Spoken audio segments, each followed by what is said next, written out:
joined us, and this is very, very special. So thank you for being here, and to all those that have been part of the effort that are part of the diaspora community. Thank you to each one of you.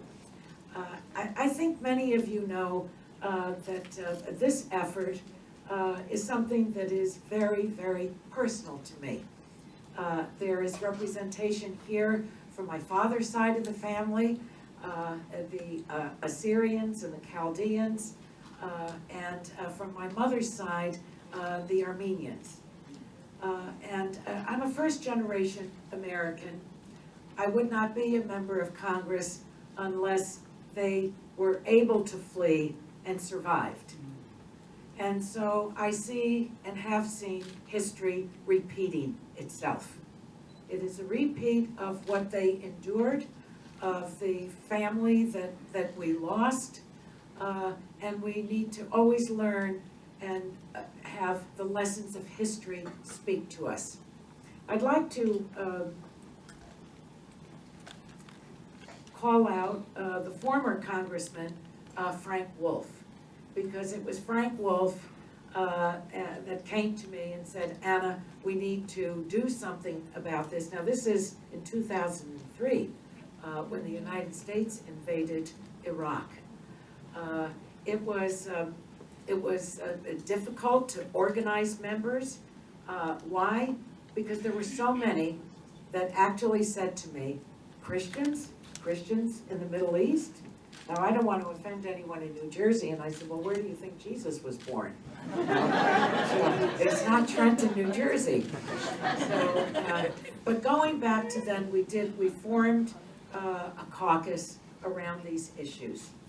And there has been bipartisan, as it should be, bipartisan support for the effort to aid the Christians in the Middle East that have endured so much.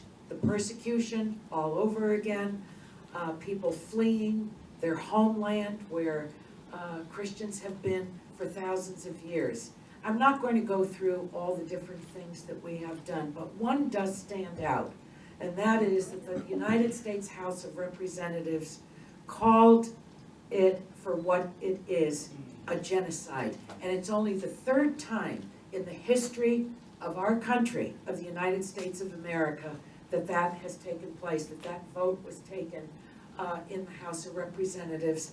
And I wish we didn't have to take a vote like that. But there is recognition here about the effort. Have we succeeded? I don't think so, because the needs have been so great, and the response over more than one administration, both Republican and Democrat, I think has been slow. Last December, I was at the White House when the president signed into law the legislation that Chris Smith and myself put into place relative to U.S. aid, and that nonprofit organizations should be the ones that are carrying out the aid. They know who lives where, they know what the needs are, and we will keep the State Department's feet to the fire. But why would, and there are many people that have asked me this, why would the Congress even be interested in this? The answer to that is a very clear one. One of the great values of our country is freedom of religion. Freedom of religion. Our framers placed that in our Constitution. And I believe that that does not stop at the shores of the United States of America. We need to be the ambassadors of that value around the world.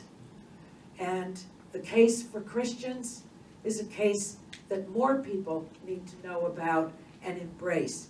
I'm so grateful to In Defense of Christians, but also the Knights of Columbus, who did and continue to do a great deal of work, to my colleagues on a bipartisan basis for supporting the legislative efforts and the appropriations, the money efforts, which are so necessary to reach people.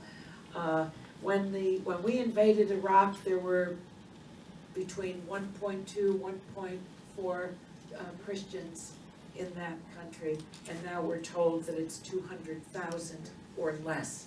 So we have much work to do. We have much work to do. And although this is, you know, we recognize the role that our faith plays in what we do, and there is a direct relationship between the work to come to the aid of Christians, and because they have been persecuted, just as my family was, because they are Christians.